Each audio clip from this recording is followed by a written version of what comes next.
Muito bom, hoje é dia 26/6/2021, aula no curso de História da Religião, nosso terceiro encontro.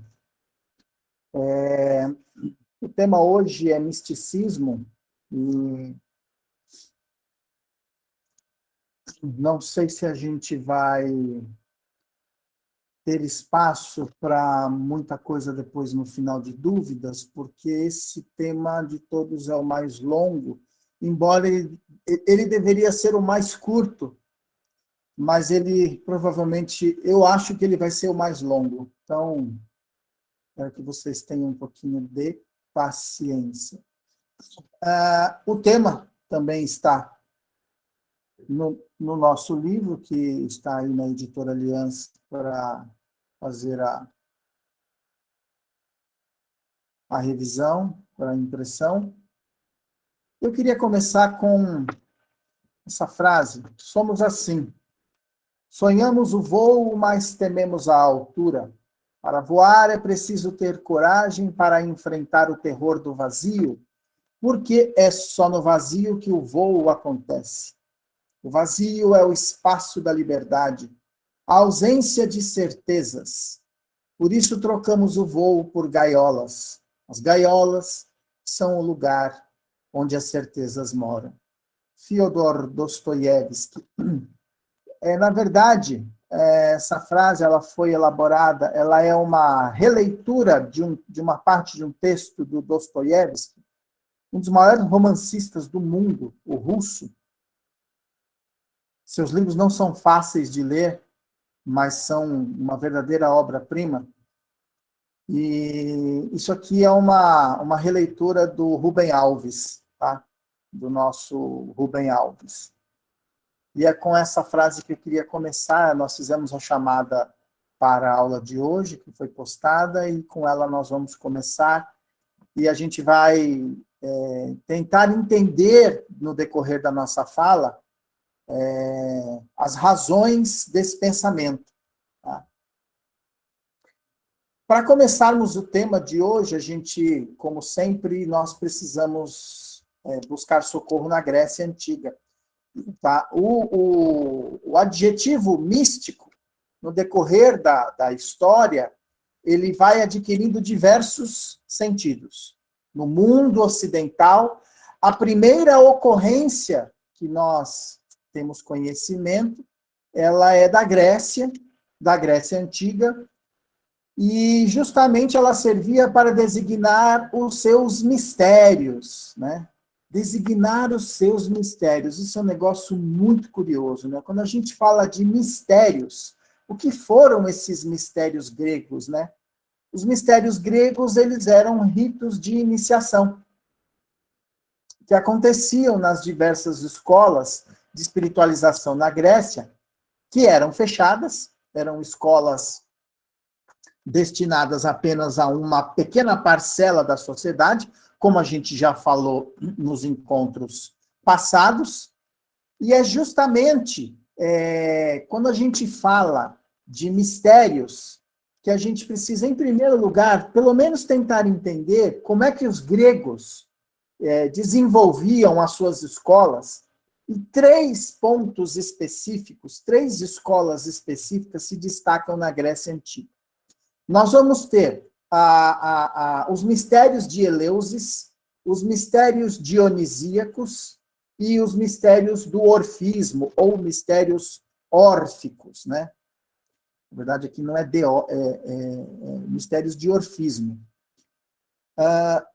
Os mistérios de Eleusis era uma escola que existia na Grécia, onde o intuito daqueles que a procuravam tinham apenas um objetivo: elevação espiritual. É como a gente disse em aula passada, né? Os gregos, eles entendiam o papel do ser humano no mundo dentro de um único pensamento: sair da ignorância para alcançar a sabedoria. Era dessa forma que os gregos entendiam o papel do homem no mundo. Tá? E das escolas da antiguidade, de uma forma geral, no Egito, na Pérsia, que dizem, né, ser lendária Atlântida, né? A busca pelo conhecimento tinha um único objetivo: levar o homem à sabedoria, ao seu processo de evolução espiritual. Nos mistérios dionisíacos, existiam práticas que eram mais primitivas, e era muito curioso porque os mistérios dionisíacos eram os mais perseguidos na Grécia, porque eles eram considerados subversivos pela forma como eles tratavam a evolução espiritual e pela maneira como eles criticavam a sociedade grega. Então, eles eram considerados subversivos. Nós temos os mistérios órficos, onde os seus praticantes eles tinham determinadas propostas para alcançar a evolução espiritual, que era o jejum, e eram jejuns assim intermináveis, tá? Eles ficavam dias e dias sem comer, justamente com o intuito de ir buscando esse desprendimento da vida material, tá? E tentar ir alcançar através de um processo que nós conhecemos hoje nas doutrinas espiritualistas como desdobramento, né? A pessoa se desdobra conforme ela vai se desprendendo. As faculdades materiais, elas vão ficando cada vez menos ativas. O que acontece com o espírito é que ele se desloca do corpo. É o que acontece conosco durante o nosso sono. Porém, tem um detalhe. Quando a gente vai abordar esse assunto misticismo, a gente precisa entender primeiro a origem da terminologia. Então, novamente, vamos na Grécia. Ele vem do grego mystikos, que é um derivado do verbo muo ou mueio, que significa o quê? Cerrar os lábios. Né? Cerrar os lábios e os olhos. Esse é o significado de místico para os gregos. Portanto, a experiência mística para os gregos levava o indivíduo a uma experiência com o divino. Esse era o objetivo, alcançar um nível espiritual a ponto de você ter um contato com a divindade. Então, o fechar os lábios ou cerrar os lábios é a expressão do silêncio, de ser uma pessoa comedida, de ser uma pessoa que guarda uma informação, que a maioria dos outros não estão preparadas para absorver. É daí que vem essa origem místico. Tá? É óbvio que no decorrer do desenvolvimento da nossa história, ele foi tomando outras linhas, ele foi absorvendo outras linhas de pensamento. Então, quando a gente sai da Grécia, que nós somos herdeiros da cultura, também greco-romana, né? Quando nós saímos da Grécia e adentramos aí a cultura cristã, a cultura especificamente católica, nós buscamos no Antigo e Novo Testamento alguma referência sobre o termo. Porém, o que acontece? Na cultura que vai herdando, né, na cultura ocidental, que é a herdeira dos conceitos judaico-cristãos, o sentido de mística, ele começa a mudar. Então, veja bem, não é mais o mesmo sentido, pelo menos não na sua totalidade, que os gregos tinham. O místico para o católico, veja bem, eu estou falando do católico porque a vertente do cristianismo que nasce primeiro, oficialmente falando, é o catolicismo. Tá? Nós não conhecemos o cristianismo não nasce com o Cristo, porque o Cristo não propôs nenhum tipo de conceito religioso, ele propôs uma transformação, uma mudança. Quem inventou cristianismo foram aqueles que vieram depois dele, especificamente a linha mais voltada para Paulo de Tarso, tá? E depois nós vamos ver aí o desenvolvimento da Igreja Católica, que o adota como religião de Estado. Então, para os católicos, o místico estava relacionado a pessoas que faziam leituras e interpretações das simbologias, das alegorias contidas na Bíblia.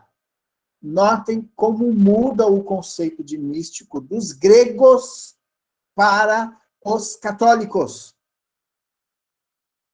tá? Porém, dentro dos textos, dos próprios textos católicos, nós não vamos encontrar esse adjetivo, né? O mistikos como adjetivo, que vai indicar uma qualidade ao substantivo, e muito menos o místico como substantivo. Não existe esse termo na Bíblia.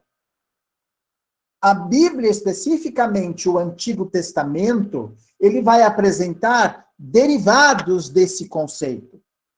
Tá? E o mistério é um desses derivados. Por isso, no processo de interpretação, para desvendar essa simbologia bíblica, para desvendar esses mistérios, eles só podem acontecer quando Deus faz o processo da revelação. Ou seja, a verdade ela está oculta e Deus só a revela para quem ele quer. Ou seja, olha só como é interessante. Você pega o mistikos do grego, que significa cerrar os lábios, manter em silêncio, manter em segredo, não é porque eles queriam ser melhores ou porque se achavam os melhores. É porque não adiantava transmitir aquilo para uma população que não tinha preparo para isso. Como é que você vai passar um conhecimento que eles não têm nem a base para poder entender?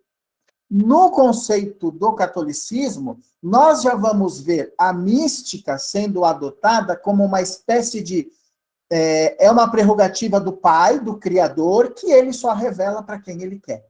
Ou seja, é, de certa forma, um conceito de escolas iniciáticas onde coloca adota aquela questão de só receber pessoas que estiverem prontas, pessoas que forem previamente escolhidas para a iniciação. Então, na verdade, eles estão repetindo isso, ok? No Novo Testamento, tá? No Novo Testamento, existe uma interpretação, principalmente relacionada a Paulo de Tarso, que foi, na verdade, quem formatou o cristianismo como doutrina, tá? Onde ele realmente vai colocar essa questão da revelação espiritual, ela vem de Deus através de Jesus. E Jesus vai trazer esses conceitos para os homens. O que é interessante é que, na verdade, nós não temos a capacidade de entender, segundo a doutrina católica, quando é que Deus vai fazer isso na vida das pessoas. Daí o conceito dentro da igreja de que algo que está oculto, ele ganha esse ar de mistério. Por isso que muitas pessoas condenam o misticismo por causa dessa interpretação equivocada da Igreja Católica. Veja bem, equivocada do ponto de vista para quem analisa do ponto de vista grego, que é de onde origina o termo, que é de onde vem o conceito. Então, se existe algo oculto, se é um mistério, nós não temos conhecimento. Só vamos ter conhecimento se Deus assim o desejar. Por isso, é muito comum, ainda hoje, antigamente era mais, mas ainda a gente encontra algumas referências do tipo, se Deus não revelou, é porque ele não quer. Isso está no mistério de Deus. Por isso que outras doutrinas acabaram superando os conceitos da Igreja Católica por causa desse dogma. Porque o misticismo virou dogma na Igreja. Isso não pode ser revelado porque Deus assim não o quer. É aí o conceito de mistério dentro do catolicismo. Tá? Eles não tinham, na verdade, noções do que estava acontecendo na vida espiritual das pessoas.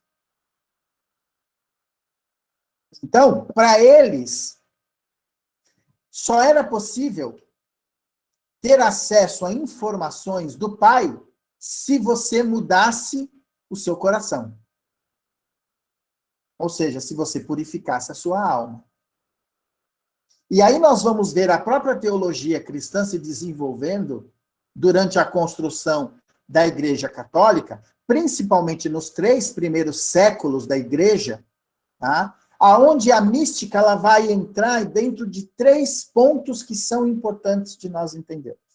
Você tem na mística católica, nos 3 primeiros séculos da Igreja constituída por Roma, você tem o sentido bíblico, você tem o sentido litúrgico e você tem o sentido espiritual da questão. Quando você fala de sentido bíblico da mística, por exemplo, nós vamos entender que a leitura dos textos que são considerados como sagrados, você faz essa leitura não dentro de um contexto histórico. Você vai fazer essa leitura dentro de um contexto espiritual. Por isso a simbologia. Então, a mística, no sentido bíblico, é você pesquisar, estudar, tentar desvendar através dos textos bíblicos o seu sentido espiritual.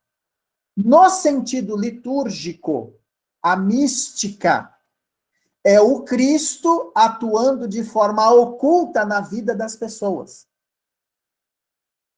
Por isso que é muito comum, e é uma interpretação que eu faço, que os protestantes absorveram dos católicos esse sentido da mística, porque é muito comum a gente ouvir os protestantes dizerem assim, Deus falou comigo, Jesus falou comigo, mas muito isso, né, de Deus falando, Deus me revelou, Deus falou, Deus apareceu, Deus falou no meu ouvido, eu ouvi Deus falar comigo. Esse é o sentido litúrgico da mística, ou seja, é Jesus atuando de forma oculta. Se é oculta, você não está percebendo na fé das pessoas. Então, ele vai ele vai reforçando dentro de cada adepto a sua própria fé, de forma oculta. Quando a gente fala da questão do sentido espiritual, já é aquele conhecimento de maior profundidade. Que conhecimento? Conhecimento espiritual, que vai ocorrer de que forma? Na forma da prece. O católico, o cristão, né, da vertente católica, ele vai buscar Deus através da prece. E através da prece, ele consegue esse contato com Deus. Ou seja, ele busca o sagrado, não através do padre, não através da Bíblia, não através da liturgia, da missa, não através de um emissário, ele busca a Deus através da prece. Então, dentro do conceito católico, nós temos essas 3 formas de se entender a mística cristã. Ok? Bom, aqui é o seguinte, é importante nós entendermos que quando nós adentramos o renascimento cultural, que ocorre ali por volta entre o século XIV e o século XVI, o renascimento cultural, segundo os dados históricos oficiais, nasce na Itália, né? Na verdade, ele não nasceu na Itália. Ele também nasceu na Itália. Mas o renascimento cultural, ele começa a promover uma transformação no sentido de que entendemos de mística. Alguém está com o microfone ligado. Jéssica, por favor, desligue seu microfone.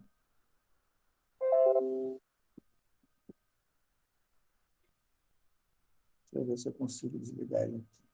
Pronto. Então, o renascimento cultural, ele já começa a promover uma série de transformações dentro dessa conceituação de mística cristã.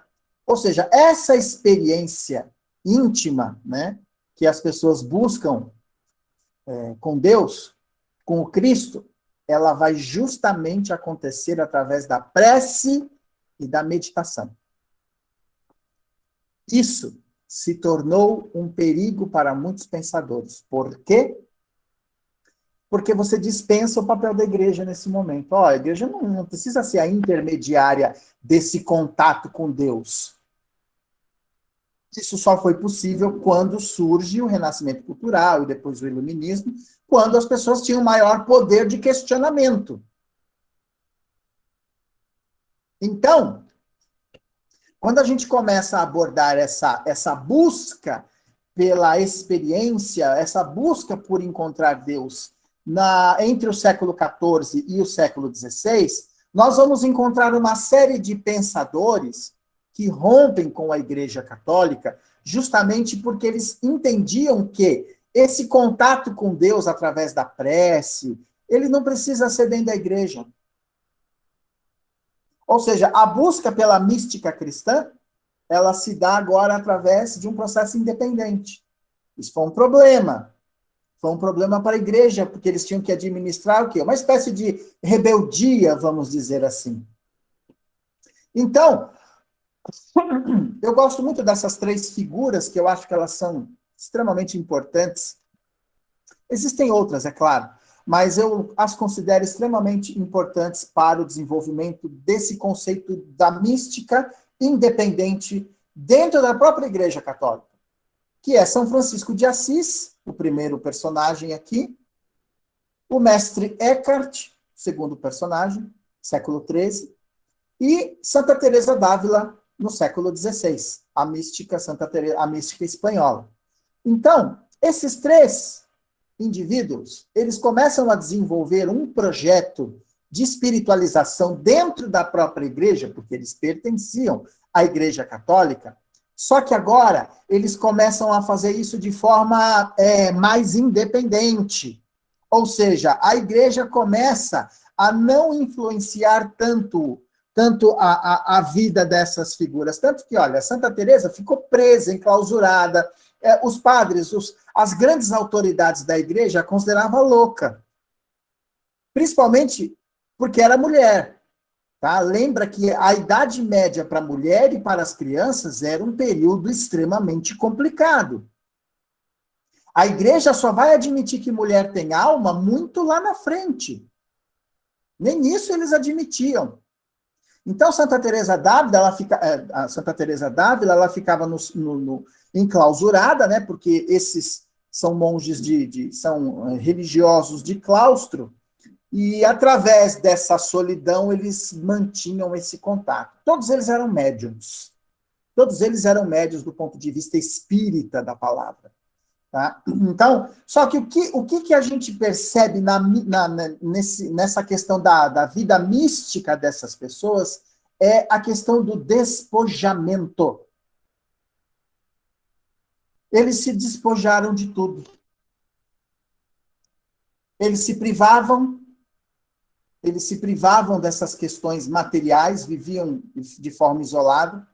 E aí nós vamos perceber por que essas figuras tinham muita facilidade para ter contato com os espíritos, por exemplo, dentro do ponto de vista espírita, né? Porque eles que eram os santos, Santa Teresa via Jesus, e realmente Jesus se apresentava para ela algumas vezes, né? O mestre Eckhart e o próprio Francisco de Assis, né?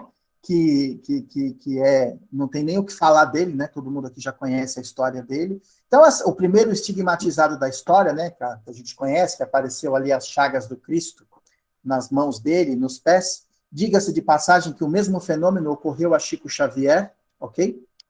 O mesmo fenômeno ocorreu a Chico Xavier, as chagas do Cristo.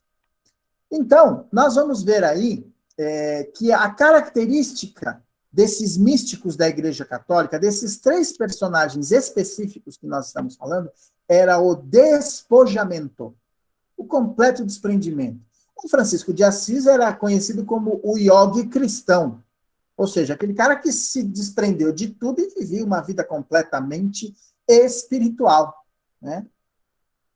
Dizem que ele é a reencarnação de São João, né? De João, o evangelista, né? Então, essas características, elas são muito interessantes porque a gente vai encontrar essa questão do despojamento na própria passagem de Jesus pela Terra, E há uma passagem específica que eu gosto muito de ressaltar, que é o que está no Evangelho de Marcos, capítulo 10, versículo 17 a 22, que é aquela famosa passagem do homem rico que procurou Jesus, né? E dizendo a ele que ele queria saber o que ele faria para herdar o reino dos céus.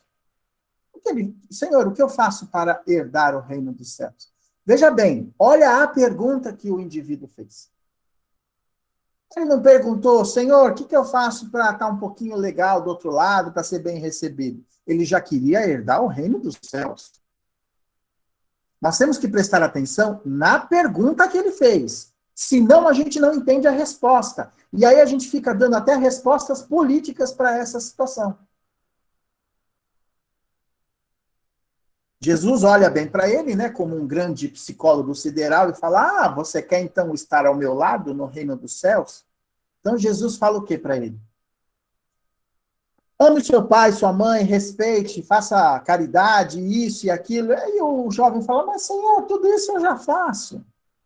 Você já faz? Então, meu filho, venda os seus bens. Prestem atenção no que Jesus falou.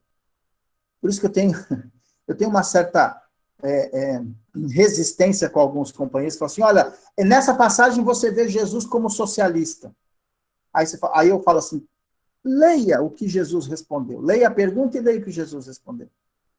Jesus diz assim, venda os seus bens. Se Jesus fosse socialista, ele falava assim, doe os seus bens aos pobres. Olha só a importância da questão. Venda os seus bens. E o dinheiro que você recebeu, ou seja, o dinheiro que você recebeu, se você quer herdar o reino dos céus, agora o seu dinheiro você distribui. Por que ele pediu para vender os seus bens? Porque ele sabia que se o jovem, doasse tudo que ele tinha para os outros, que não estavam preparados para receber, fariam besteira com aquilo. Então, vende para quem você sabe que vai fazer o bom uso disso, que vai perpetuar o progresso, e o dinheiro que você receber agora, aí você ajuda os pobres. Então, vamos ver, é uma postura radical essa. Mas qual foi a pergunta que o jovem fez para ele? Eu quero herdar o reino dos céus. Se você quer ir para os mundos superiores, se desprenda dos mundos inferiores. Comece se desprendendo da sua vida. Mas o jovem não estava preparado para isso, que foi isso que ele falou, né? E aí, mais na frente, nós vamos ver em Apocalipse de João, que é o evangelho místico de João, né, onde você vê, evidentemente, duas características importantes no evangelho de João, no Apocalipse especificamente, tá? Que é o despojamento e a entrega. Se despoja de tudo e se entrega ao holocausto. Quem está preparado para isso? Somente João, naquele momento, esteve preparado para isso. Por isso que ele, naquele momento, se desprende completamente do mundo e começa a ter uma visão atemporal. Ele viaja presente, passado e futuro com toda a naturalidade do mundo. O Kardec, na Gênese, fala sobre isso. Se eu não me engano, no capítulo 18 da Gênese, o Kardec fala, espíritos que têm a capacidade de ver o futuro com precisão são espíritos desprendidos da matéria. João, que era o apóstolo místico de Jesus, aquele que se despojou de tudo, tinha essa capacidade atemporal de estar no passado, no presente e de visualizar o futuro. Por isso, o Apocalipse, para nós, como grande revelação.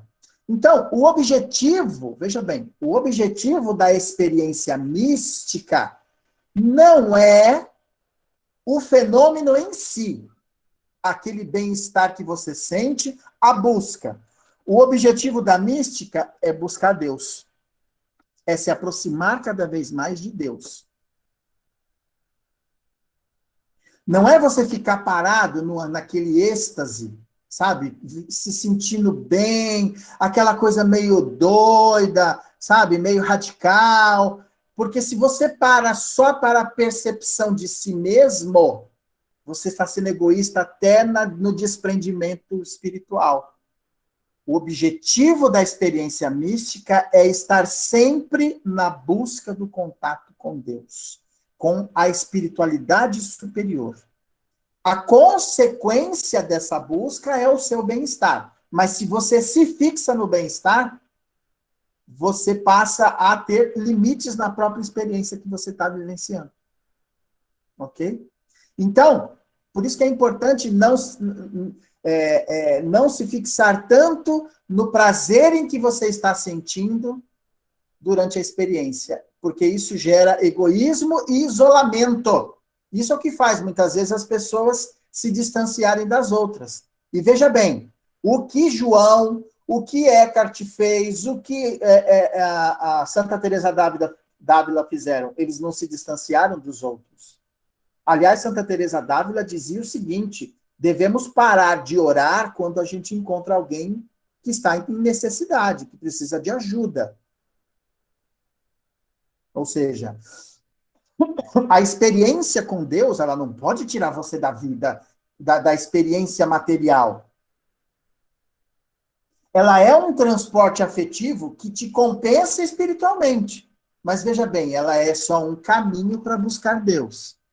E ela não é o objetivo da experiência. Não é o prazer, a sensação de bem-estar não é o objetivo. O objetivo é sempre tentar entender, tentar sentir a presença de Deus na nossa vida.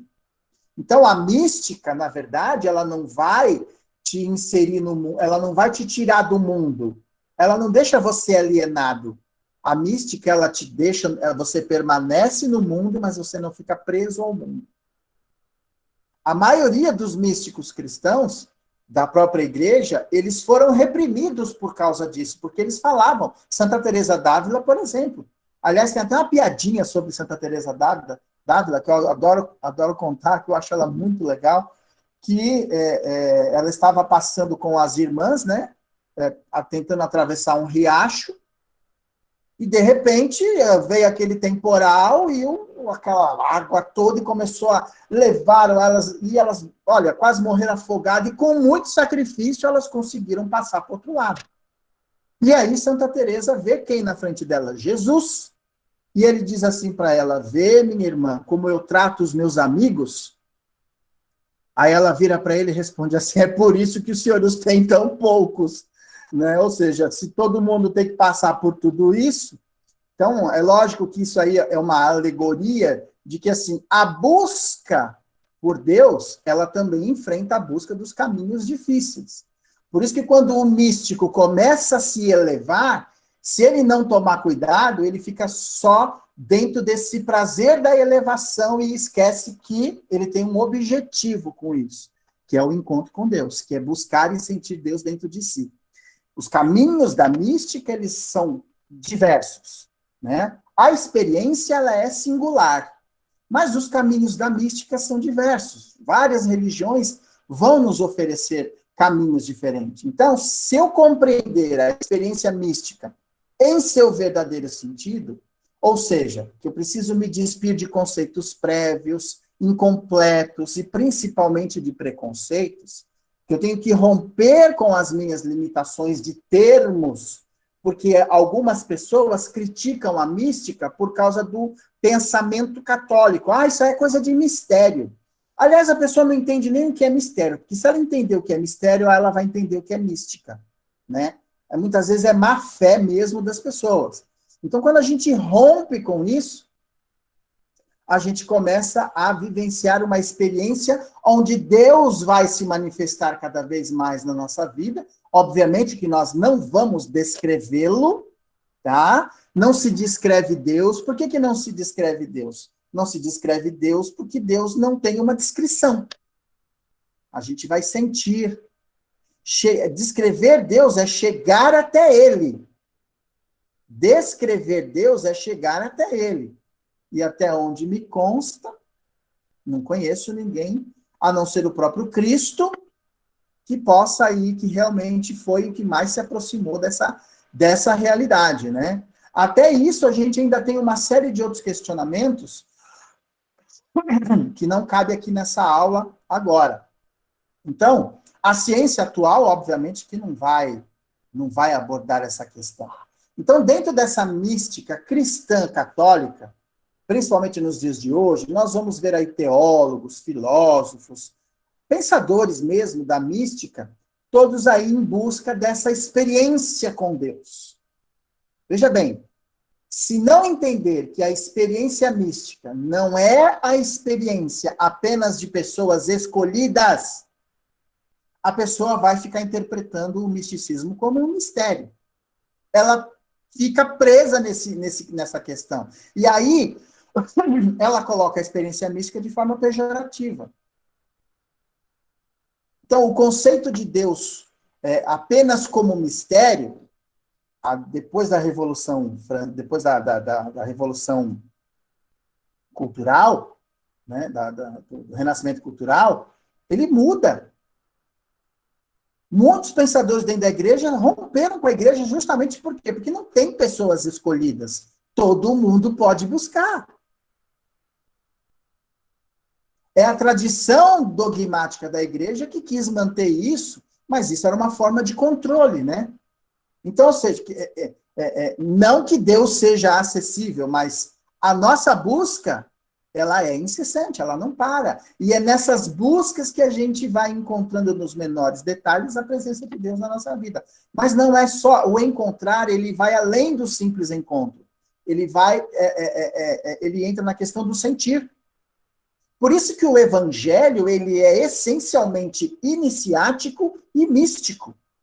Evangelho, se não for iniciático e não for místico, é um livro de história.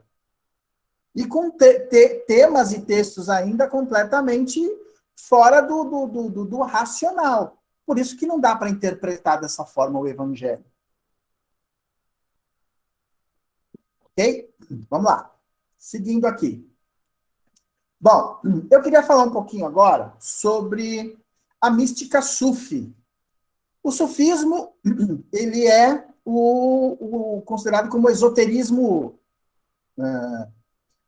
do Islã, né? O Islã surgiu no século VII, com Maomé. Notem,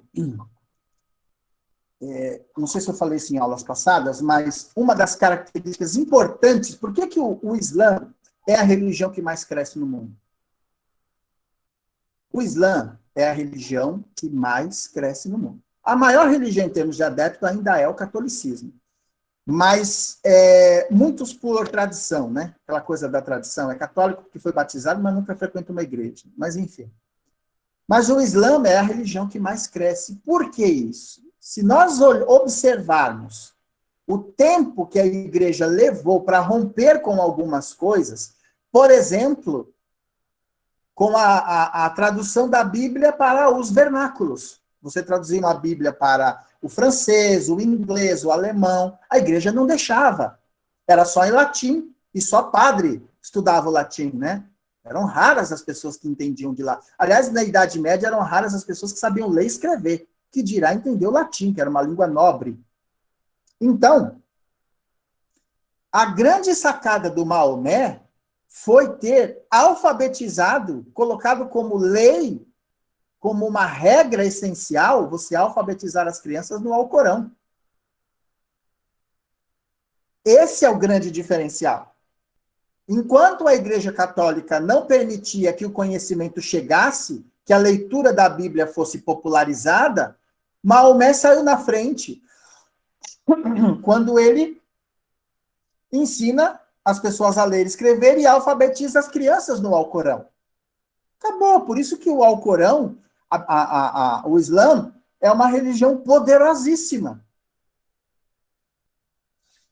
Bom, o sufismo ele se desenvolve ali por volta do século VIII, né? O século VII você tem o nascimento do Islã, e no século VIII surgem ali aqueles islâmicos mais aprofundados no Alcorão. Aqueles que buscavam uma experiência um pouco, muito menos, aliás, totalmente avessa à política e à conquista, à guerra, porque o Islã tradicional partiu para a guerra, certo? Eles foram conquistando territórios.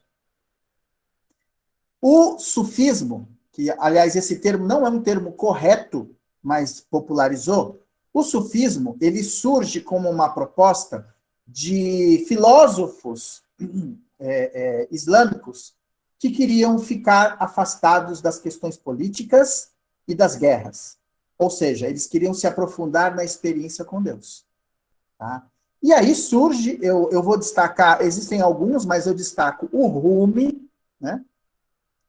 Que foi um poeta e teólogo sufi. O Rumi nasceu em 1207, no Afeganistão, e morre em Konya, na Turquia. O Rumi, gente, a obra desse homem é um negócio impressionante. Ele era de uma sensibilidade fantástica. Tá?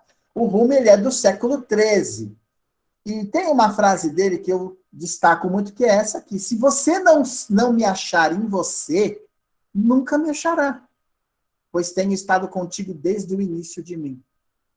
O que o Rumi está falando aqui? Ele está afirmando que nós não podemos nos relacionar diretamente com Deus. Por quê? Porque a gente precisa de um suporte teofânico. O que é um suporte teofânico? O suporte teofânico é uma forma de você buscar, através de um exercício, de um desprendimento, de uma meditação, de uma prece, seja lá o que for, essa conexão com Deus. E quando a gente consegue sentir, a gente vai perceber que Deus não estava fora, Deus esteve sempre, o tempo todo, dentro. Então, é justamente isso que vai nos levar ao entendimento de Deus. Ou seja, em Rumi, nós vamos entender que antes de irmos à procura de Deus, Ele já nos procurou. Ou seja, a nossa história com Deus, ela começa, a história de Deus, ela já vai começar antes da nossa própria história. Lembra aquilo que eu falei em aula, eu não sei qual foi, se foi no primeiro ou segundo encontro, que eu usei o exemplo do Paramahansa Yogananda, quando ele tenta explicar o porquê da dificuldade da mente ocidental interpretar Deus como uma pessoa, porque nós não temos uma capacidade ainda de entender um ser que não tem começo, meio e fim. Então, antes de nós existirmos, Deus já está. Deus já é. Isso é o que o Rumi estava explicando para nós. E no desenvolvimento do sufismo, nós vamos ver ali aquilo que a gente falou no nosso encontro anterior, que é a interpretação dessa questão do esoterismo. Então, na trajetória desses conhecimentos espirituais, nós vamos nos deparar com dois tipos de conhecimento. Aqueles que são mais profundos, que precisam de mais abstração, de mais meditação, de mais tempo para absorver, e aqueles que você já, de cara, você já mata a charada, porque está escancarado, né? E aí eu expliquei a diferença. Esotérico com X, esotérico com S. O esotérico com X, ele é o caminho do manual. Você tem um manual de instrução, ele te ensina o que você tem que fazer. Então, você segue aquilo direitinho, você pega um mapa, você pega o Google Maps aí, você pega um GPS, ele vai te ensinar a chegar num determinado lugar. Beleza. O conhecimento espiritual esotérico com S, ele é justamente um caminho que ele não dispensa o manual, mas ele te dá outras possibilidades de chegar ao seu destino. Não são atalhos. Não são atalhos.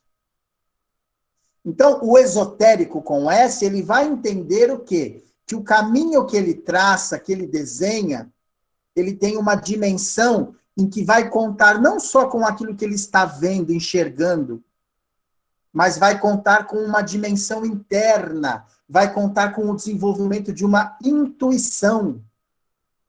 Ok? Então, ele vai se orientar, o esotérico com S, ele se orienta pela inspiração. Ele não dispensa o manual, mas ele muitas vezes vai além do manual. Nossa, mas é meio complicado isso, hein? Como é que eu vou entender um troço desse? Como que eu interpreto isso? Veja bem, gente, a pessoa que já está vivenciando uma experiência mística, intuitiva, que vem da inspiração, ela está livre de determinadas regras, não porque ela vai descumpri-la, porque ela já as conhece. Ela não desconsidera essas regras. Só que ela tem uma liberdade interior que lhe possibilita o quê? Voos maiores. É como você ter o seu carro, você aprende a dirigir, tá lá o instrutor da autoescola, ele aprende, você vai aprender a trocar marcha, tá? Ele vai te ensinar tudo bonitinho.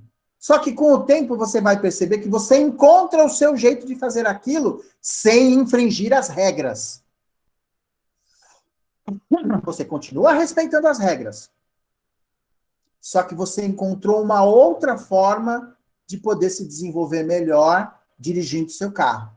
E isso é o método esotérico com S, ou seja, é aquele em que você busca através da introspecção.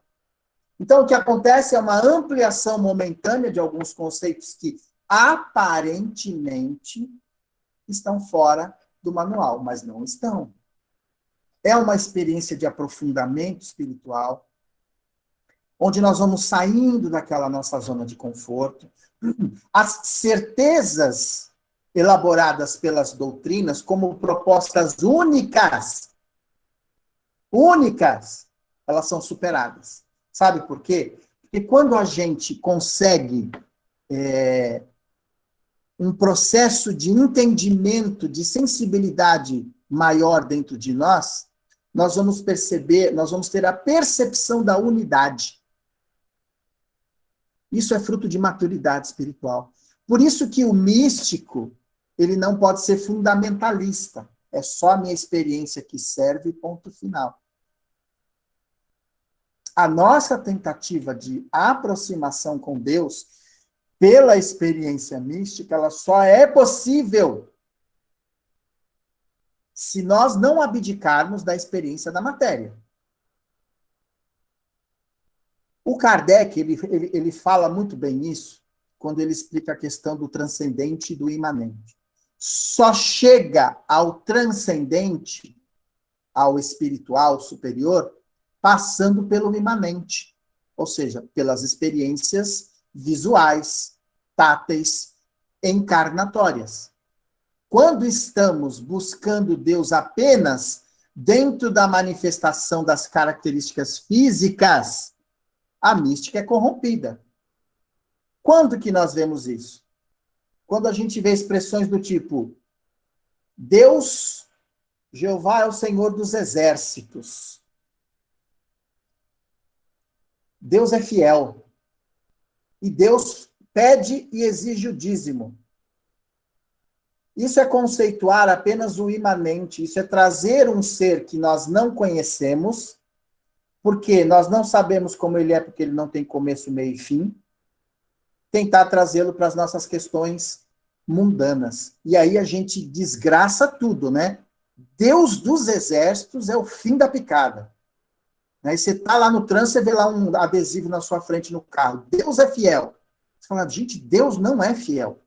Deus é Deus. Quem tem que ser fiel somos nós. Então, isso é buscar a mística apenas pelo aspecto físico. Não vai conseguir. Por quê? Porque a gente inverte o processo. Deus, nós sentimos começando pela imanência, mas para alcançar a transcendência. Como? Oração, meditação, contemplação e despojamento. Oração, estou vendo que a Ana está anotando ali, Ana Lúcia. Oração, meditação, contemplação e despojamento. Esse é o caminho. Agora, nada disso pode te afastar da vida material. Nada disso te afasta da vida material. Vamos lembrar a Santa Teresa d'Ávila. Devemos deixar de orar quando alguém está em necessidade. Né? Alguém está com fome e você fala, eu vou orar por você? Filho, oração não mata a fome de ninguém. Evangelho em estômago vazio Não entra. Não entra. Então, a gente tem que ter esse equilíbrio, né? Por isso que algumas pessoas não entendem a mística. Porque elas levam a mística por um lado que ela não existe, que ela não é verdadeira. Então, a questão de vivenciar essa experiência de Deus é não se fixar em nenhum dos polos, nem só imanência e nem só transcendência. Por quê? Porque nós estamos encarnados. Qualquer um dos polos, a experiência vai ser radical. São as polarizações que a gente fala. Então, para se viver bem na transcendência, você precisa viver bem na imanência. Eu tenho medo de morrer. Você não tem, você não tem que ter medo da morte. Você tem que ter medo de como você vai chegar lá do outro lado. Entendeu? Para você morrer bem, você tem que viver bem. Então, viver o espiritual, mas sabendo, aceitando e explorando o mundo material. Senão, não adianta. Tá? Edgar Armond, no livro Mediunidade, ele diz o seguinte: o homem é um ser limitado pelos seus corpos orgânicos e fluídicos. Mas o ponto que não atinge com o braço, atinge-o com a inteligência. E onde a inteligência não alcança, alcança a intuição. O Armond está detalhando aí uma experiência mística. Viva a sua vida material, viva a sua vida intelectual. Só que nenhuma dessas duas vidas te levam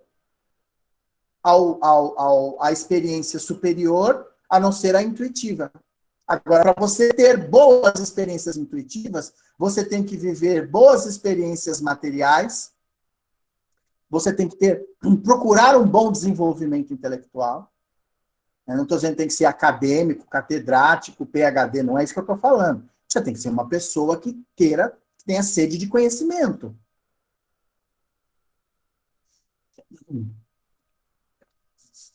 Bom, por que no sufismo eles pregam muito a importância da experiência mística? No sufismo, que é o esoterismo islâmico, eles prezam muito essa questão da experiência mística. Porque para o sufismo, o homem, ele não é um ser consciente. É um homem absorvido pelo automatismo da vida. E esse automatismo não permite que ele tenha consciência de si mesmo. Ou seja, segundo o sufismo, o homem vive adormecido. Ele pensa que ele quer, ele pensa que ele manda. Espera só um minuto, gente, que a lâmpada aqui queimou. É só desligar, viu? Tira da tomada, por favor. A gente continua te vendo bem bacana, viu? Ótimo, isso é bom. Por favor. Vamos lá.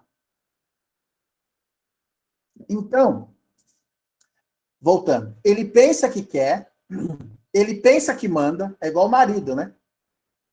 Ele pensa que quer, ele pensa que manda, né?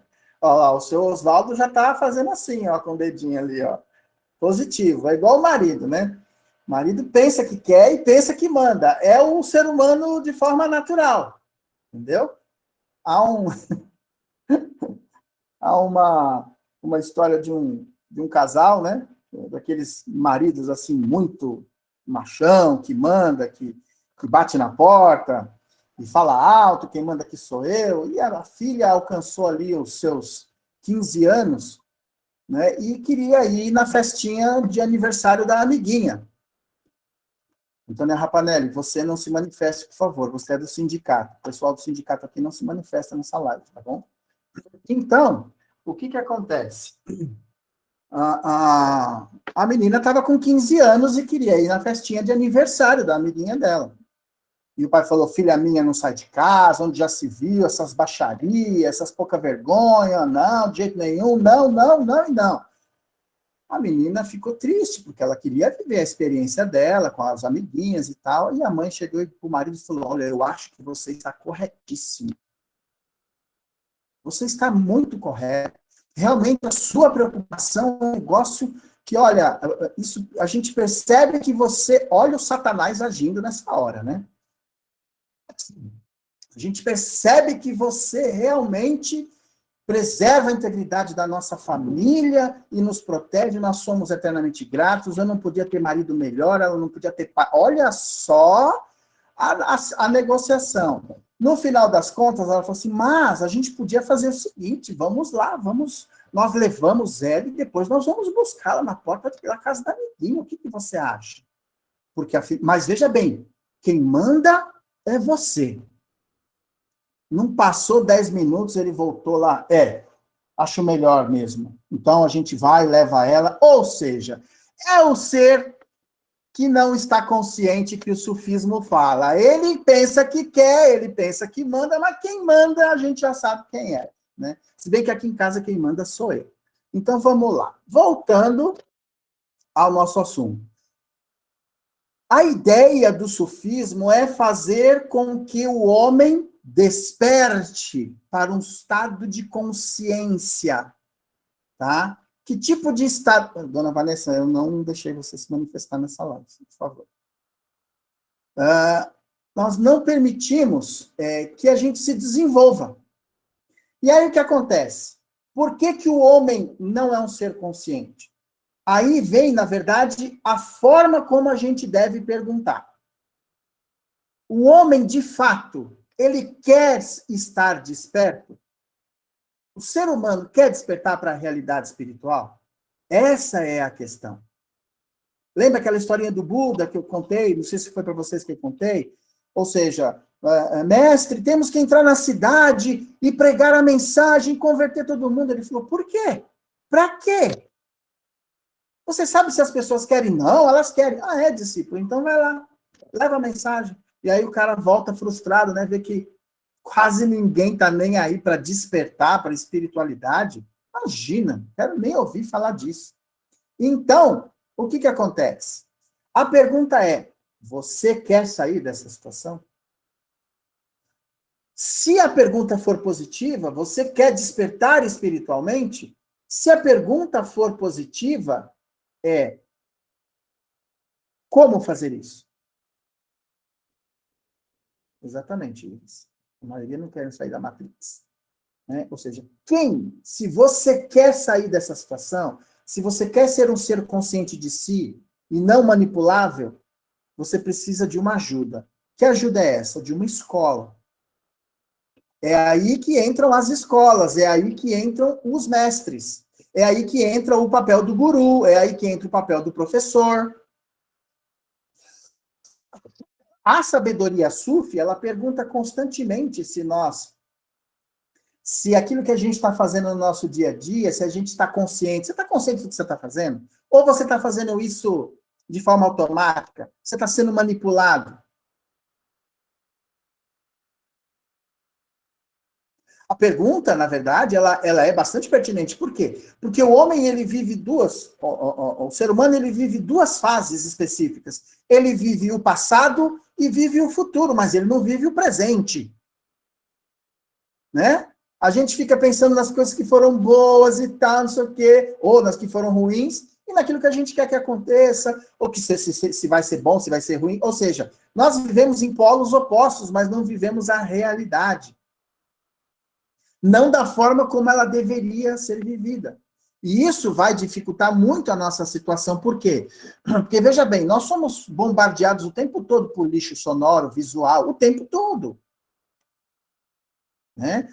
Essa comunicação do emburrecimento, da alienação, ela é generalizada. E isso dificulta o processo de evolução do homem.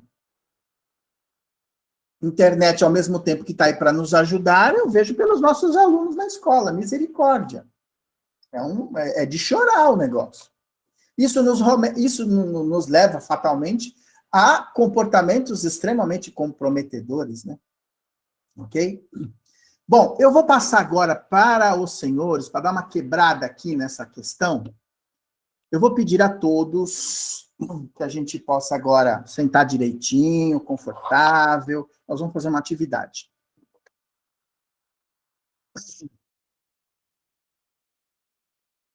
Eu vou apresentar um material aqui para vocês.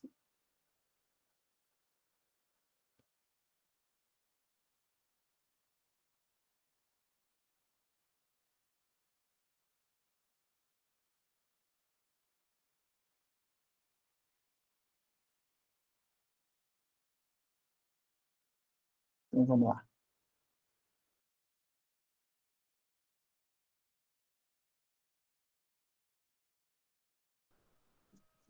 Esse poema é de Rumi, tá? Na voz da Letícia Sabatella. O arranjo musical é do Marcos Viana. Marcos Viana fez a trilha sonora da primeira versão da novela Pantanal. Não é da minha época, né? Mas eu me lembro dessa novela, tá? Ah, eu pensei que era o velho do Rio. Eu vou me lembrar dessa gracinha amanhã, Leandro. E o Marcos Viana, junto com a Letícia Sabatella, eles fizeram aí essa versão maravilhosa. Gente, é desse livro aqui, ó. Eu vou pôr depois, tá, para vocês, Poemas Místicos de Rumi. Há vários poemas maravilhosos aqui. O Rumi, ele é o responsável por aquela ideia que foi introduzida no Espiritismo, inclusive, de que o homem nasce no mineral, acorda no vegetal, você entendeu? Isso é do Rumi, é de um poema dele, que inclusive está nessa obra aqui. Né? Então, o Leon Denis, ele trouxe esse poema, lançou isso depois, ou seja, ele fala do processo evolutivo do homem. Esse poema, O Mundo Além das Palavras, ele justamente ele define uma experiência mística, uma experiência com Deus. Né? Então, eu vou disponibilizar o link para vocês. Eu ouço ele todo dia de manhã. Todo dia é um negócio impressionante. Ele dá um negócio na gente, uma inspirada, assim, muito boa, né? Eu baixei ele no celular para ouvi-lo de manhãzinha, quando eu acordo. Então, assim, é uma experiência. Ele está retratando ali uma experiência mística, né? Essa busca por Deus, que é um negócio impressionante na poesia do Rumi. Tá? Vamos lá, daqui a pouco eu abro para a gente poder falar um pouquinho. Mas, vamos lá, o que é mística, afinal de contas? A gente está falando de misticismo, contextualizou dentro do termo grego, aí já entrou no cristianismo católico. Afinal de contas, como definir, né, o que é a mística? Né? Em primeiro lugar, a mística é uma disposição religiosa, tá? De elevar o homem a Deus. E ela é vivida no interior da alma. Portanto, ela é uma experiência psicológica e intuitiva.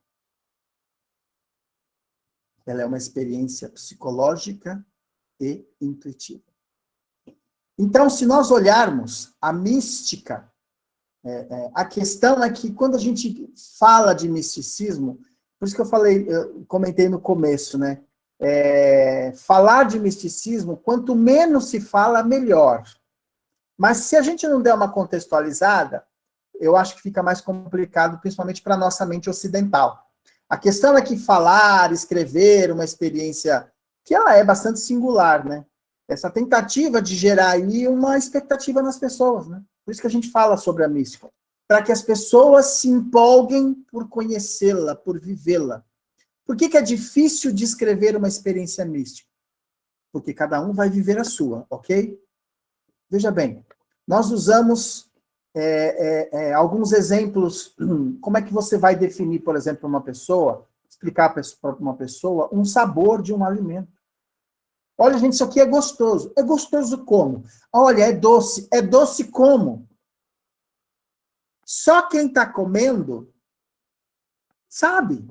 Você pode, obviamente, expressar isso, né? Você converte toda aquela beleza, todo aquele encantamento da experiência mística em verbo, né? Mas veja bem, a quem está te ouvindo não sabe, não consegue, porque é só quem experimenta. Por isso que ela é uma experiência única. Pode ser vivida no coletivo? Pode, mas é somente no individual que a gente vai poder mensurar. Por quê? Porque a gente busca transformar em adjetivos aquilo que é a característica da própria experiência. A linguagem da experiência mística, ela vai ser sempre hiperbólica. Ela muitas vezes vai gerar um paradoxo. Nossa, mas você falou que é assim e ao mesmo tempo não é assim? Pois é. Parece coisa de quem, sabe, é bem doido. Né? Então, toda vez que a gente vai comentar sobre uma experiência dessa, que é vivida no interior da alma, a gente vai costumar exagerar mesmo. Não tem jeito. Ela é uma ferramenta de apoio. Essa busca por conhecer, por experimentar Deus, é uma ferramenta de apoio no nosso caminho. Obviamente que a mística ela pode ser realizada por duas vias, tá? A pessoa pode ficar curiosa justamente porque a gente está aqui comentando sobre a mística e a pessoa quer viver uma experiência como essa, né? Ou a pessoa ela já vai direto no método experimental, ela não estuda nada, ela não lê nada, ela já quer entender o processo, como é que ele acontece. Entender a mística, eu falo sempre isso para as pessoas, entender a mística é pensar quem pensa a mística, ou seja, quem vive. E a gente só vai poder fazer isso experimentando. Então, a gente pode transmitir para as pessoas o que da nossa experiência?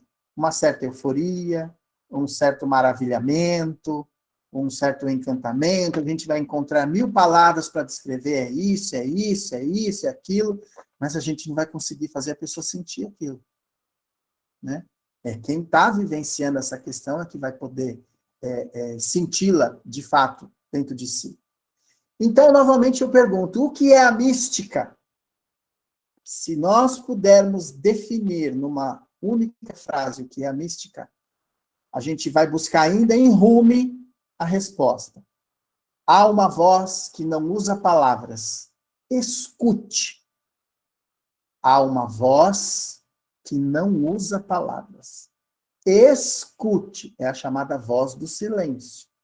Portanto, baseado nesses conceitos, nessas experiências, a mística, se nós resumirmos, ela é a experiência do silêncio. A mística é a experiência do silêncio.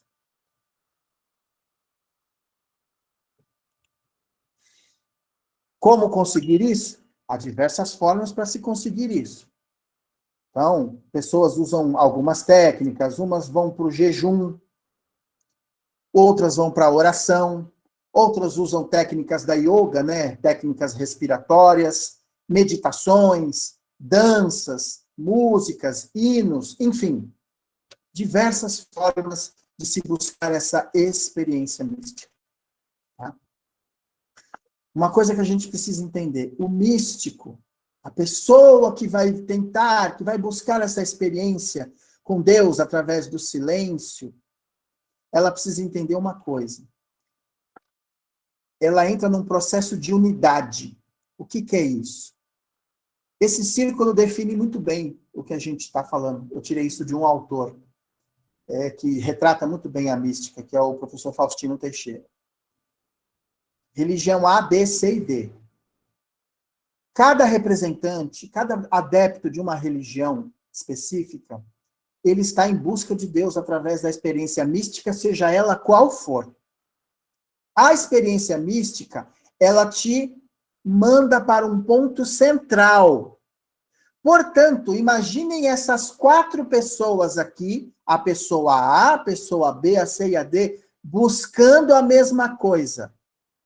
Significa que conforme elas vão se aprofundando, elas vão se percebendo.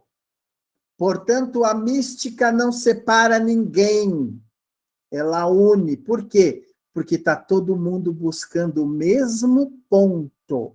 O objetivo é o mesmo. Por isso, religião não pode separar pessoas. Por isso, filosofias não podem separar pessoas. Se você está em busca do Criador, seja ele qual nome for, você se aproxima das outras pessoas e não se afasta dela. O seu Deus não é o seu Deus. É a forma que você vê um ser que nós chamamos de Deus, porque nem esse nome é. Nem nome ele tem. Se nós olharmos a tradição judaica, Yod, Hed, Vav, He, que traduziram horrorosamente para Jeová, Yod, Hed, Vav, He significa aquele que nada é. Eu sou o que sou. Como assim eu sou o que sou? O que te interessa saber quem eu sou se você não conhece nem a si mesmo? Ok?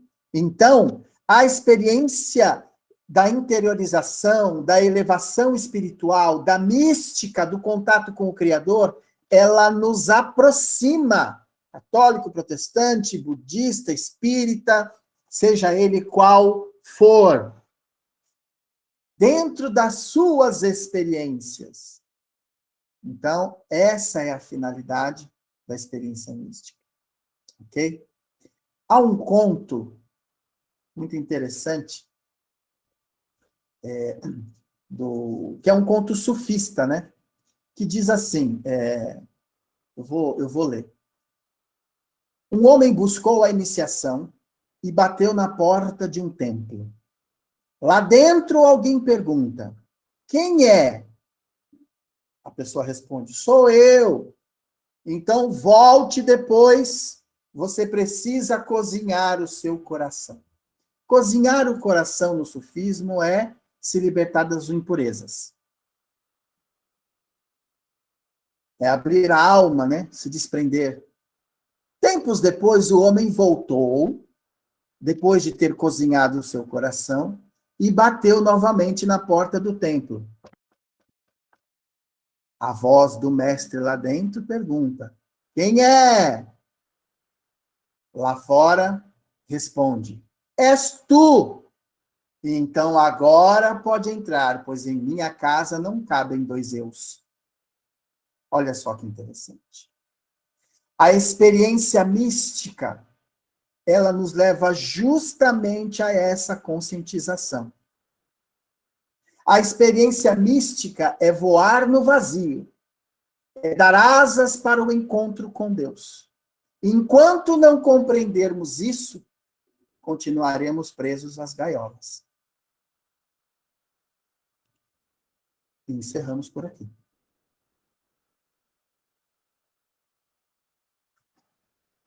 Tudo bem aí, Leandro? Temos uma pergunta aqui que eu achei interessante. Deixa eu ver só se eu estava vendo outra coisa aqui. Foi... Poxa vida. É sobre experiência mística. Quem foi que fez a pergunta, gente? Eu fiz uma. Se a experiência de quase morte, se é uma experiência mística. Não.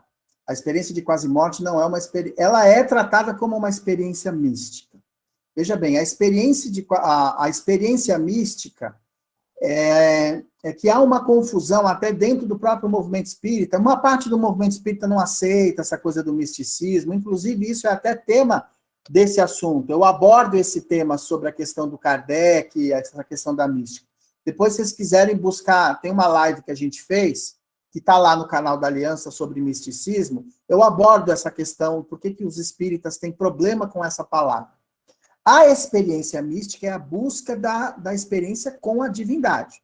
Mas veja bem, essa experiência com a divindade, ela não acontece, principalmente para as pessoas medianas, não acontece de forma direta. Embora o Kardec, na Gênese, ele não descarta. Ele fala assim, eu não descarto a possibilidade de pessoas terem contato com Deus. Deus é Deus, se ele quiser se manifestar para alguém, ele se manifesta da forma que ele quiser. Então, a experiência mística é a busca do contato com o divino, com o sagrado, não com o plano espiritual. É que a via de acesso para a maioria das pessoas é, primeiramente, o contato com os espíritos. Mas o contato com os espíritos não é uma experiência mística, é uma experiência mediúnica, que é diferente. Então, aquele caso daquelas crianças que viram Jesus é uma experiência mediúnica, não é? Mediúnica. Ô, Júnior, Tá, né? Oi, Apolônio. por um acaso, Notre Dame, a gente poderia dizer que ele também tinha esta probabilidade de ir ao futuro como João? Sim. Vários personagens tiveram isso, né? Nostradamus, né, você está falando? Sim. Vários personagens tiveram essa possibilidade. Aliás, cogita-se também da possibilidade de ser o mesmo personagem. Não estou dizendo que seja, tá? Opa. Mas há uma característica muito forte, são espíritos com um grau de desprendimento muito grande. Esses espíritos conseguem ter acesso ao futuro. Outros não. Entendi. Ó. Eu consegui entender muito bem agora aqui a questão do Apocalipse. Ah, tá. Muito bom. Falou. Mais alguma coisa aí, gente? Tem umas colocações aqui no chat, eu achei interessante comparar uns homens aos tapetes persas, né? Isso quer dizer elogio, né? Um comentário do, acho que uma moça, uma companheira nossa chamada Vanessa, gostou do seu comentário, Júnior, que você fez, né? Que manda em casa, ela gostou muito, apoiou. Ela é bico aqui na live. Não tem inscrição dela, não tem registro. Não tem inscrição dela, não sei como ela entrou, é hacker. A Lucília falou sobre uma frase de Leon Denis, né? Tem todo um trabalho explicando que a ideia vem do trabalho de Rumi no poema Evolução da Forma. Uhum. É isso, né?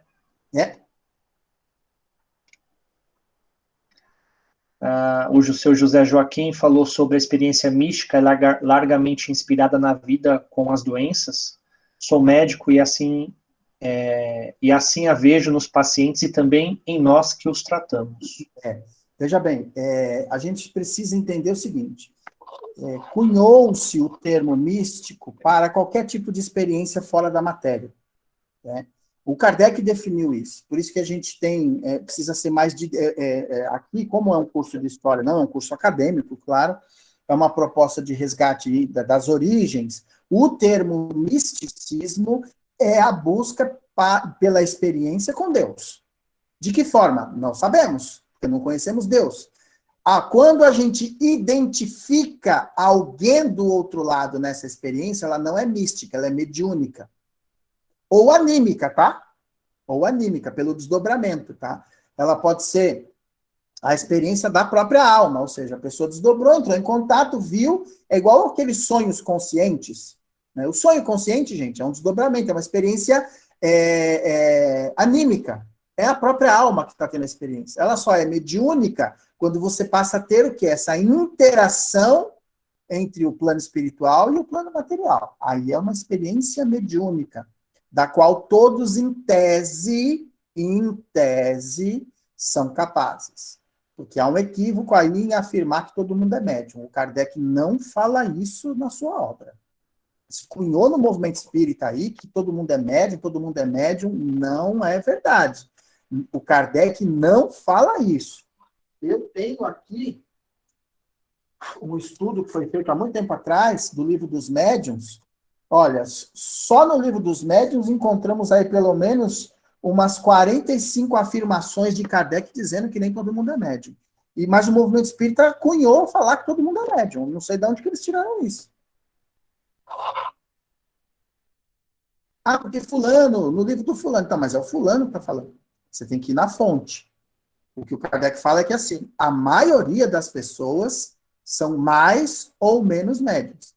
Então, quando você fala a maioria, você não está falando de todo mundo. Se você generalizar, falar todos são, eu posso dizer que todos são em potencial, que o Kardec fala isso. Ele falou assim, olha, pode-se dizer que todos são médiums, mas em potencial. Não significa que a pessoa seja médium, que a mediunidade esteja ali, né, latente. A mediunidade, do ponto de vista kardeciano, é aquele grau menor ou maior de interferência do mundo espiritual na sua vida. Ou seja, você sente. Se você não sente, você não é médium. Se você não sente nada, não vê nada, é igual aquelas pessoas que entram em curso de médiums e falam, olha, entrei cego, surdo, mudo, saí cego, surdo, mudo ao quadrado. Ou seja, por quê? Porque você não é médium, é só isso. Mas um dia, quando eu era criança, eu vi um espírito, mas isso não caracteriza a mediunidade. A mediunidade é a constância. em maior ou menor grau. Então, há um erro conceitual quando a gente fala que todo mundo é médium, porque no espiritismo, o Kardec não fala isso. E de jeito nenhum, está lá no livro dos médiuns. Você tem uma pessoa te mostrar, você fala, para quê? Fala, lê direito isso aí. Olha aí, você está vendo? Então, o Kardec não fala que todo mundo é médium. É que a maioria das pessoas trazem um grauzinho lá, pequenininho. Ah, tá. Então, se ela sente um pouquinho, então ela é. Mas ela é um pouquinho, não é um pocão. Né? Posso só complementar? Alô? Alguém está falando aí, mas eu não estou ouvindo direito. José Joaquim. Oi, Joaquim. Eu posso complementar a questão da doença como experiência mística? Claro, claro, por favor. O que eu gostaria de dizer, eu trabalho com muito paciente oncológico e eu acho que a doença é como um gatilho para a experiência mística. Vários pacientes buscam uma tendência espiritual, uma busca de Deus, uma nova interpretação da sua própria vida com o que Deus lhe mandou, depois que a doença lhe aparece, o sofrimento chega. É esse tipo de conhecimento que eu tenho encontrado nos meus pacientes na minha vida do dia a dia. Aí sim. Agora eu entendi o que o Joaquim quis dizer. Dentro dessa experiência, você pode dizer que é uma experiência mística. Agora, se o paciente apenas viu alguém do outro lado, conversou, isso é uma experiência mediúnica. É uma experiência anímica. Quando a experiência faz com que ele volte para si, reveja uma série de... Aí você pode dizer que é uma experiência mística. Agora eu entendi o que o Joaquim quis perguntar, a afirmação dele. Aí você está certo, Joaquim. Tá bom? Qual o seu conceito entre mediunidade e paranormalidade? Paranormalidade é um fenômeno anímico. Mediunidade é um fenômeno de contato com seres espirituais. A paranormalidade é você produzindo o fenômeno. A mediunidade é o espírito produzindo o fenômeno. O que acontece é que em muitos fenômenos tem a interferência dos dois. E aí eu posso dizer que é um fenômeno medianímico. Tá? Mesmo porque o fenômeno mediúnico puro, ele não existe. Tá? O fenômeno mediúnico puro seria a manifestação do espírito na sua frente. E dando o recado. Aí é o espírito se manifestando. Mas mesmo assim ele precisaria do ectoplasma. Alguém tem que doar. Oi, Delson. Quem é? Tatiana. Oi, Tatiana. Eu queria... Agora, hoje que você, nessa aula, me recordou de uma lembrança, de uma memória. Vou contar a história rápido para você conseguir me explicar. Onde será que ela se encaixa? Quando eu era mais jovem, quando eu tinha acho que uns 14 anos, eu sofri um acidente. Eu fui atropelada. Só que antes desse atropelamento, eu me recordo que eu sonhei a semana toda com o que acontecia. Eu no hospital, toda a ambulância, todo aquele processo. Quando foi na sexta-feira, eu comentei na época até com a minha mãe. Quando foi numa sexta-feira, eu fui atropelada. E o atropelamento foi grave, eu fiquei inconsciente, tudo.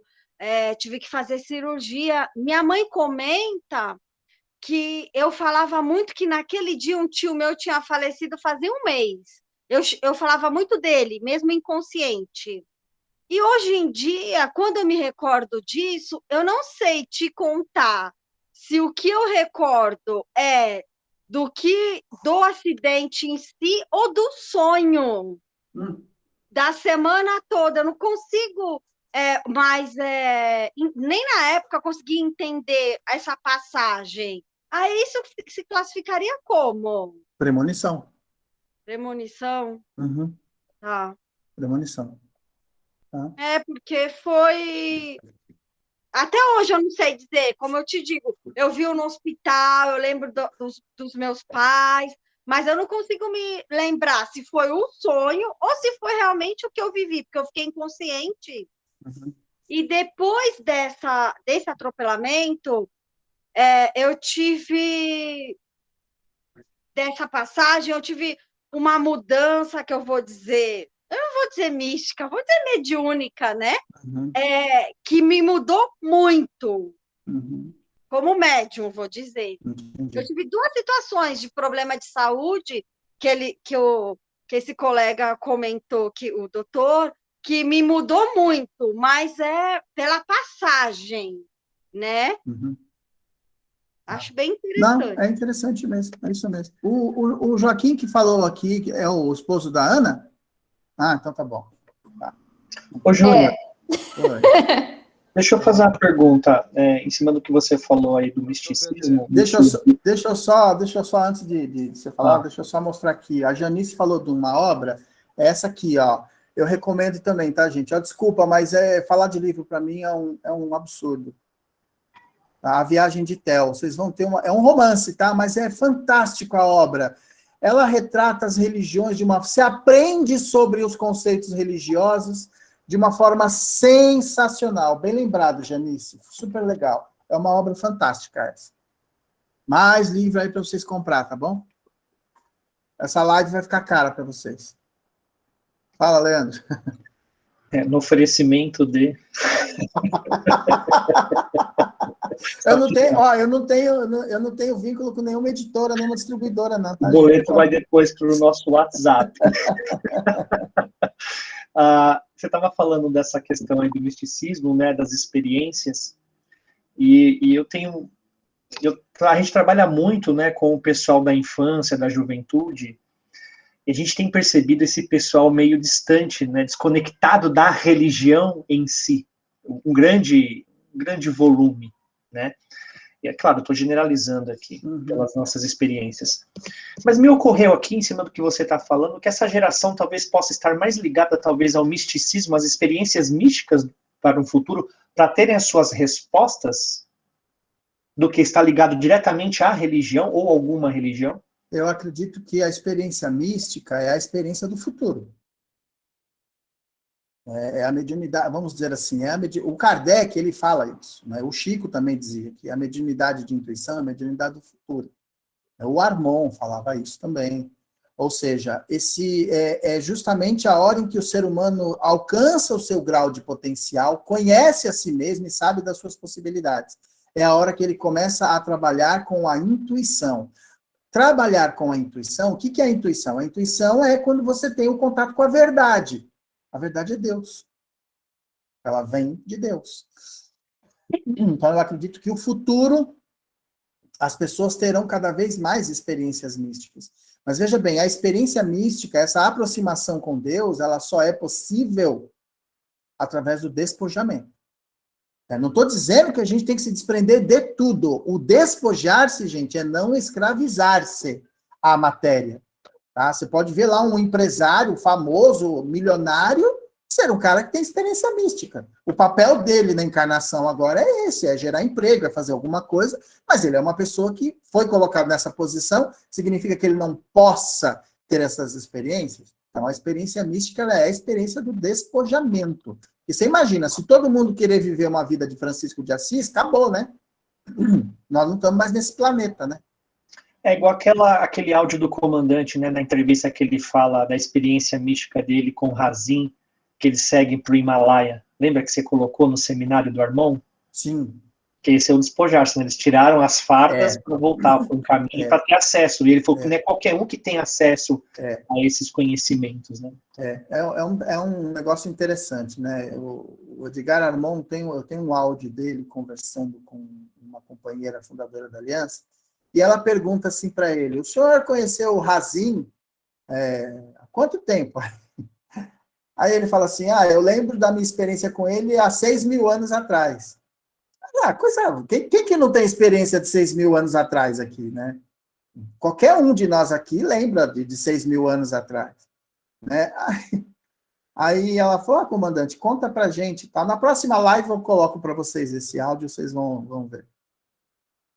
E ele fala, né, que ele teve que foi o momento em que eles tentaram já iniciar um caminho de iniciação espiritual, eles eram militares, e quando eles sobem lá o Himalaia, lá, né, 3.000 e poucos metros de altura, conseguiram chegar num templo lá, bateram na porta lá, Aí, ó, nós viemos aqui para fazer iniciação espiritual. O mestre lá, o cara que estava lá na frente, olhou e falou, então faz o seguinte, vocês voltem lá para a região de onde vocês vieram, tirem toda essa roupa de militar aí, depois vocês sobem o Himalaia de novo. O que os monges estavam ensinando para eles? Se despojem de quem vocês são, se vocês querem um caminho da espiritualização. E a espiritualização é isso mesmo, é a gente se despojar de nós, né? Ou seja, se despojar daquilo que nos engana.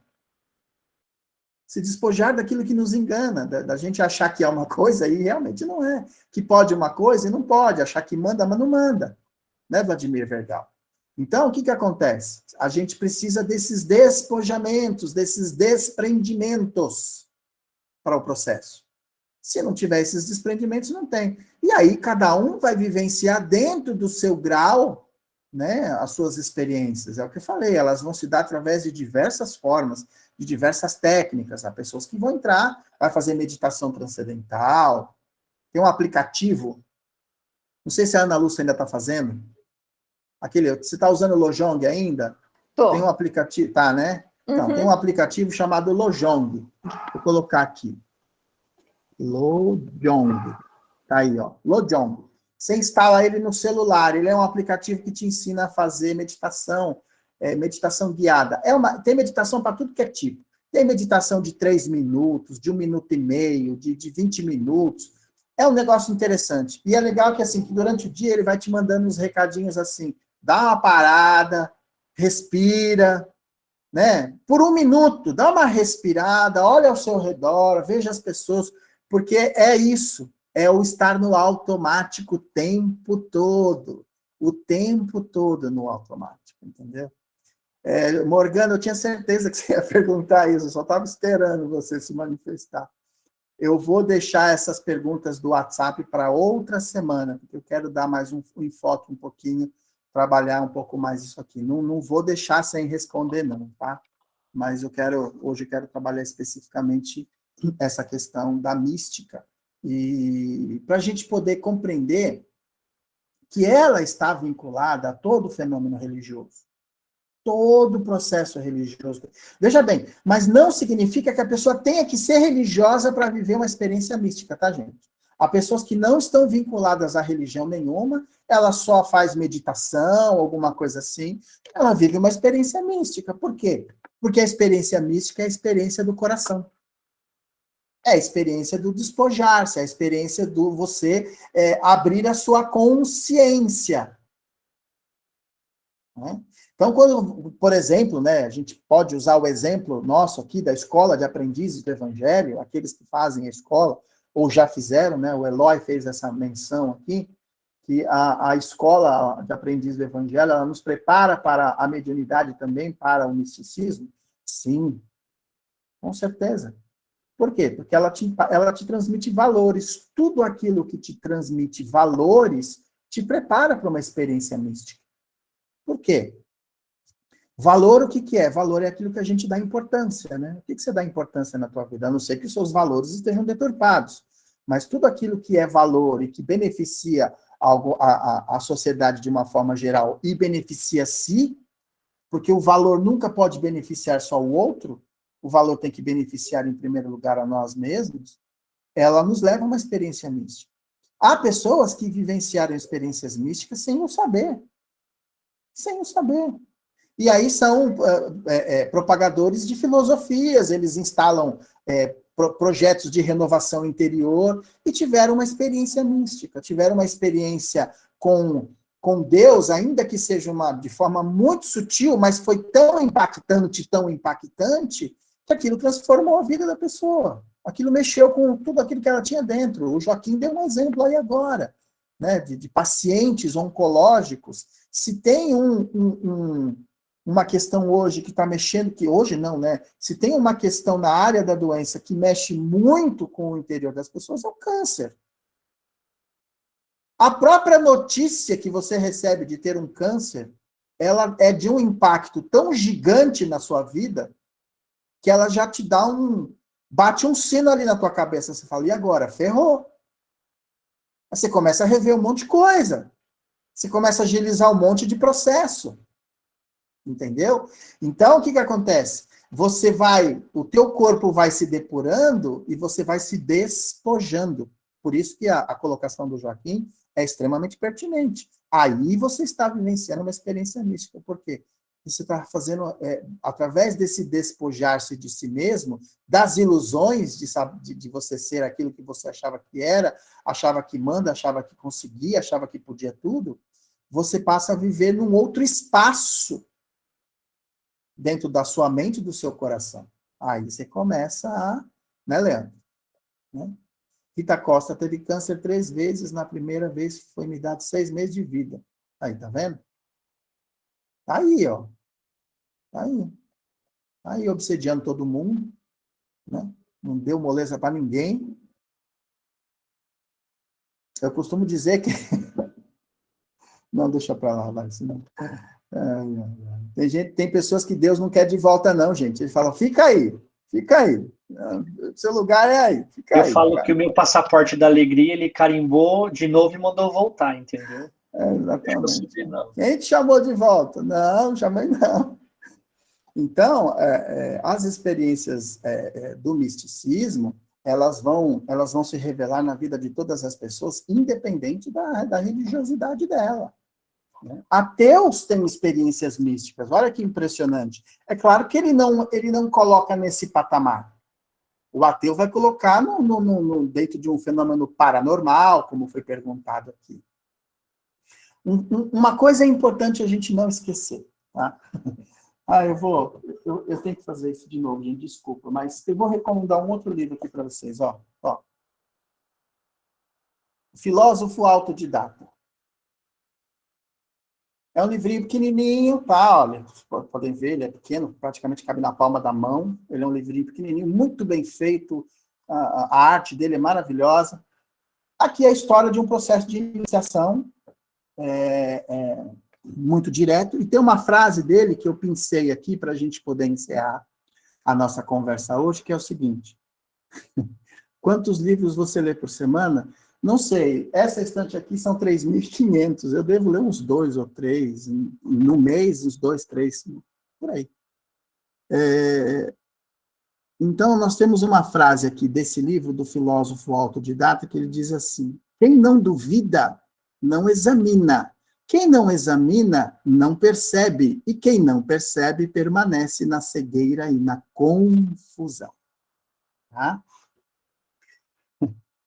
Então, o que acontece? Para as pessoas que querem buscar a experiência, que querem encontrar essa experiência, em primeiro lugar, você precisa duvidar. Né? Duvidar para quê? Não é o duvidar porque você não acredita, é o duvidar para que você possa examinar se aquela experiência está sendo positiva para você. Porque se você não examina, você não vai perceber essa experiência dentro de você. E se você não percebe a experiência, ela não vai fazer sentido nenhum para você.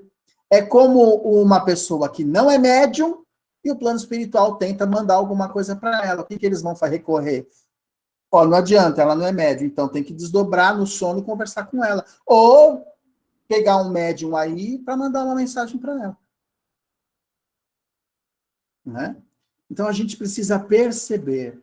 E aí, quando você começa a perceber, você começa o processo de entrega. Né? Você começa o processo de entrega. Porque aí é uma coisa particular, é pessoal, você tem que ter a sua hora, o seu momento. Né? Então, cada um vai encontrar o seu. E paramos por aqui hoje, que já falamos demais. Temos só mais um encontro desse primeiro.